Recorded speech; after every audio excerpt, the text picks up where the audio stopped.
Pregnancy craving বলে কথা, যখন তখন যেটা সেটা খেতে মন চায়। হঠাৎ করে খুব পিৎজা খেতে ইচ্ছা করতেছিল, কিন্তু মেহেরিমার বাবা অফিসে থাকায় সেটা আর সম্ভব হচ্ছিল না। তাই বাসায় থাকা ব্রেড দিয়ে ঝটফট পিৎজা বানিয়ে ফেললাম।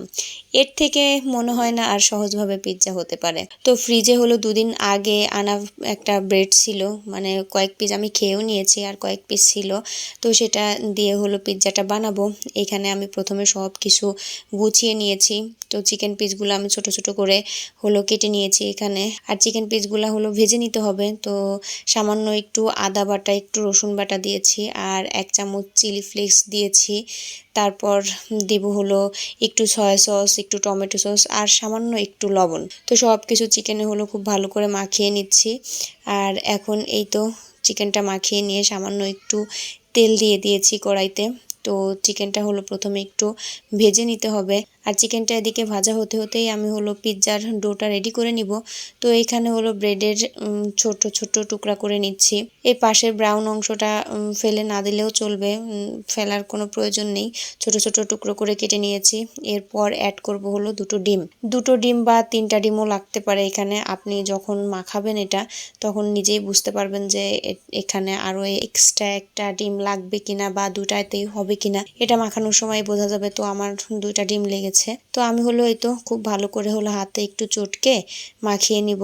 তো ডোটা হলো ঠিক এরকম একটু আঠালো টাইপের হবে। আর এদিকে এই যে চিকেনটাও ভাজা হয়ে গেছে, তুলে নিব। ফ্রাই প্যানে আমি সামান্য একটু তেল দিয়ে দিয়েছি। আর চুলার জালটা কিন্তু একদম লোতে রাখতে হবে। কোনোভাবেই কিন্তু চুলার জাল মিডিয়ামে বা হাইতেও রাখা যাবে না, তাহলে কিন্তু নিচে ডোটা দেওয়ার সাথে সাথেই পুড়ে যাবে। তো চুলার জালটা একদম লোতে রেখে ব্রেডের ডোটা এভাবে চেপে চেপে চারিদিকে সমানভাবে ছড়িয়ে দিতে হবে। উপরে প্রথমে দিয়ে দিব হলো টমেটো সসটা বেশ অনেকখানিকই দিয়েছি। সসটা ভালো করে হলো মাখিয়ে দিচ্ছি। এরপর সসের উপর দিয়ে দেবো একটু চিলি ফ্লেক্স, একটু ঝাল ঝাল হয় যাতে, এর জন্য একটু চিলি ফ্লেক্স দিয়েছি। এরপর পাতলা করে কেটে রেখেছিলাম টমেটো স্লাইস, তো সেগুলো বিছিয়ে দিব। তারপর ভেজে রাখা চিকেন দিতে হবে।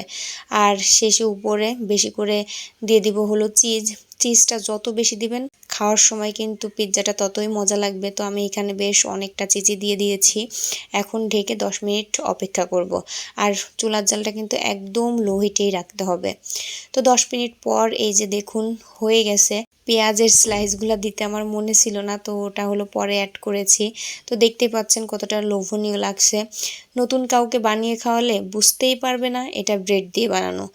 আর হঠাৎ আমার মতো যদি কারোর পিৎজা খেতে ইচ্ছে করেন, তাহলে কিন্তু এভাবে ঝটপট বানিয়ে নিতে পারেন এই মজার পিৎজা। আপনারা একবার যদি ট্রাই করে খান এই পিৎজাটা, তাহলে আমি শিওর এটা বারবারই খাবেন, এতটাই মজা হয়। তো কেমন লাগলো আমার এই ঝটপট পিৎজা বানানোর রেসিপিটা অবশ্যই কমেন্ট করে জানাবেন। ভালো থাকবেন সবাই, আল্লাহ হাফেজ।